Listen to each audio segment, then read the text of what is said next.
Hello everyone, welcome to my channel soulmates and one new blog.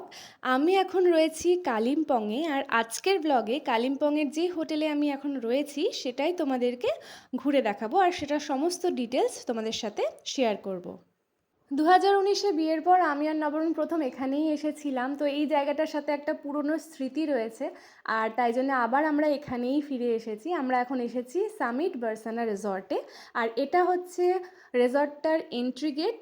এই রিসর্টটা কিন্তু অনেক বড় জায়গা জুড়ে রয়েছে, তোমাদেরকে পুরোটা ঘুরে দেখাবো, তোমরা সঙ্গে থাকো। চলো প্রথমে তোমাদেরকে এখানকার গার্ডেন এরিয়াটা ঘুরে দেখাই। এই যে এটা হচ্ছে গার্ডেন এরিয়াটা, বিশাল বড় জায়গা জুড়ে রয়েছে এবং প্রচুর সিটিং অ্যারেঞ্জমেন্টস রয়েছে কিন্তু, আর খুব সুন্দরভাবে সাজানো। এখানে বসে তোমাদের কখন টাইম কেটে যাবে তোমরা কিছু বুঝতেই পারবে না। আবার এইদিকে একটা গ্রিন হাউস ক্যাফের মতন রয়েছে, এটার ভেতরটাও খুব সুন্দরভাবে সাজানো, ওয়েল মেনটেন্ড। আর এখানেও প্রচুর সিটিং অ্যারেঞ্জমেন্টস রয়েছে, তোমাদেরকে এক্ষুনি ভেতরটা গিয়ে দেখাচ্ছি। এই দেখো, এখানে ভেতরটা পুরোটা গ্রিন কালার যেহেতু রয়েছে, এগুলো সব আর্টিফিশিয়াল, এগুলো কোনো কিছুই অরিজিনাল না, কিন্তু পুরোটাই গ্রিন কালার দিয়ে সাজানো, তাই এটার নাম দিয়েছে গ্রিন হাউস ক্যাফে। আর এখানেও দেখো প্রচুর সিটিং অ্যারেঞ্জমেন্টস রয়েছে, মানে গোটা হোটেলে যদি প্রচুর সংখ্যক লোকজনও থাকে বা সব রুম বুকড থাকে, তাহলেও কিন্তু তোমাদের ওভার ক্রাউডেড লাগবে না, বা তোমরা কোথাও না কোথাও বসার জায়গা পেয়েই যাবে, যেহেতু প্রচুর সিটিং অ্যারেঞ্জমেন্টস রয়েছে পুরো রিসর্টটা জুড়ে। আর এইটা হচ্ছে এখান থেকে ভিউ, যেটা মেনলি হচ্ছে সিটি ভিউ। পুরো কালিম্পং শহরটাকে তোমরা দেখো এখান থেকে কিন্তু দেখতে পাবে। এখানে বাচ্চাদের খেলার জন্যও কিন্তু পার্কের মতন করা ছিল, যেখানে স্লাইড, সুইং, সিস সব ছিল। দুষ্টু তো রুমে যেতেই চাইছিল না, পার্কেই বেশি টাইম কাটাচ্ছিল, প্লাস যেহেতু আরও অনেক বাচ্চারা ছিল তো ওদের সাথেও একটা ওর বেশ ভালো বন্ধুত্ব তৈরি হয়ে গেছিলো। আর পার্কটার ঠিক পাশেই ছিল গেমস রুম। গেমস রুমেও কিন্তু বেশ অনেকগুলো গেমসই ছিল। যারা ধরো বড় বাচ্চা, তারা তো আর স্লাইড বা সুইংয়ে চাপতে পারবে না, তারা কিন্তু এখানে ভালো মতন খেলতে পারবে। টেবিল সকার, ক্যারাম, লুডো, অনেক কিছুই ছিল, আবার জিম ইকুইপমেন্টসও ছিল কিছু। সন্ধেবেলা আমি আর দুষ্টু এখানে এসে একটু টাইম কাটাচ্ছিলাম, একটুখানি লুডো, ক্যারাম এসব খেলছিলাম। দেখো, আমি এই ব্ল্যাকটা করছি, চলো দেখি আমি জিতবো। আমি জিতে গেলাম। গেমস রুমের পাশেই কিছুটা হেঁটে গিয়ে আবার সিঁড়ি দিয়ে উঠেও কিন্তু আর একটা সিটিং অ্যারেঞ্জমেন্টস রয়েছে, আর সেখান থেকেও ভিউটা কিন্তু খুব সুন্দর। তোমাদের যেমনটা বললাম, যেহেতু রিসর্টটা অনেক বড় এলাকা জুড়ে, তাই তোমাদের কখনোই কিন্তু ওভার ক্রাউডেড লাগবে না। তোমরা খুব পিসফুলি নিজেদের মতন একটা যে কোনো জায়গাতে গিয়ে বসে কিন্তু নিজেদের মতন টাইম কাটাতে পারবে। এখানে কিন্তু কমপ্লিমেন্টারি একটা টিফিনের ব্যবস্থা রয়েছে, ইভিনিং টিফিনের। এই দেখো, ওয়েলকাম টু চায় আড্ডা ইভিনিং গেট টুগেদার।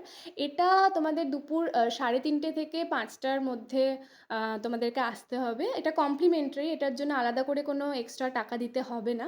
এখানে দেখো ব্রেড, বাটার, জ্যাম রয়েছে, আবার মুড়ি মাখানোর জন্য অনেক রকম জিনিস রয়েছে। তোমরা নিজেদের পছন্দ মতন জিনিসপত্র দিয়ে নিজেদের ইচ্ছা মতন, নিজেদের স্বাদ অনুযায়ী আর কি মুড়ি মেখে নিতে পারো। নবারণ এই যে মুড়ি মাখছে, ও দুষ্টুর জন্য প্রথমে মেখে দেবে, তারপর আমাদের জন্য মাখবে। আর চা রয়েছে, বিস্কুট রয়েছে, আর সিঙ্গারাও কিন্তু রয়েছে।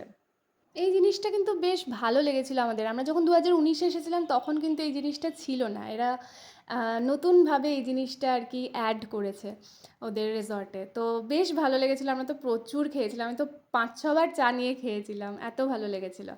আর এই দেখো, ছোটো ছোটো সিঙ্গারা ছিল, টেস্টি ছিল। বাইরেটা তো তোমাদের পুরোটা দেখালাম, চলো এবার তোমাদেরকে আমরা আমাদের রুমটা দেখিয়ে দিই।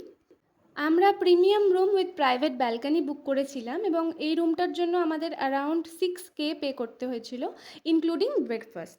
এটা হচ্ছে ব্যালকানিটা, এবং ব্যালকানি থেকে দেখো ভিউ হচ্ছে এটা। আমাদের রুমটা ছিল ফার্স্ট ফ্লোরে। রুমটা কিন্তু বেশ বড়ই ছিল। এটা হচ্ছে এন্ট্রি গেট, রুমে ঢোকার গেট। তারপরে ঢুকেই একটা বাঁদিকে একটা বিশাল বড় মিরর ছিল। মিররের পাশেই একটা, এই যে আমরা সুটকেস রেখে দিয়েছিলাম, এখানে একটা সুন্দর ক্লজেট ছিল। আর ক্লজেটের ভেতরে যা যা থাকে, হ্যাঙ্গার, তারপরে লকার, এই সমস্ত জিনিস ছিল। এই যে দেখো, ক্লজেটের পাশে এদিকে চা কফি বানানোর জন্য সমস্ত সরঞ্জাম ছিল। এখানে 3-4 রকমের চা, কফি সব ছিল। তার পাশেই হচ্ছে টিভি ইউনিট, আর বেডটা হচ্ছে এই যে, এটা হচ্ছে বেডটা। বেশ বড় এবং সুন্দর রুম ছিল, আর পরিষ্কার পরিচ্ছন্ন আর ওয়েল মেনটেন্ড। এইটা হচ্ছে ওয়াশরুম। ওয়াশরুমের মিররটা বেশ বড় ছিল। আর এটা হচ্ছে শাওয়ার এরিয়া, বেশ সুন্দর। আর হেয়ার ড্রায়ারও ছিল। এই যে আমি আর দুষ্টু এখন একটু সন্ধেবেলায় বারান্দায় বসে আড্ডা মারছিলাম। দাঁড়াও, একটু পরে দুষ্টুর দেখবে মজা নেব।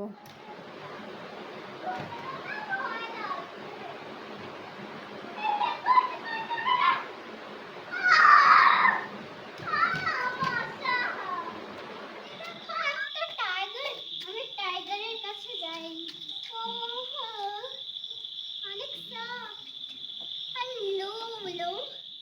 চলো তোমাদেরকে এবার বলি যে ডিনারে আমরা কি কি খেয়েছি। এখানে কিন্তু লাঞ্চ এবং ডিনার দুই বেলাতেই বাফের ব্যবস্থা রয়েছে। আমরা লাঞ্চ এখানে বাফেতে খাইনি, কিন্তু ডিনারে আমরা বাফে বুক করেছিলাম এবং আমাদের দুজনের জন্য পার হেড আর কি 850 টাকা করে পে করতে হয়েছিল। কিন্তু দুষ্টু যেহেতু ছোট ছিল, তাই দুষ্টুর জন্য কোনো টাকা কিন্তু পে করতে হয়নি।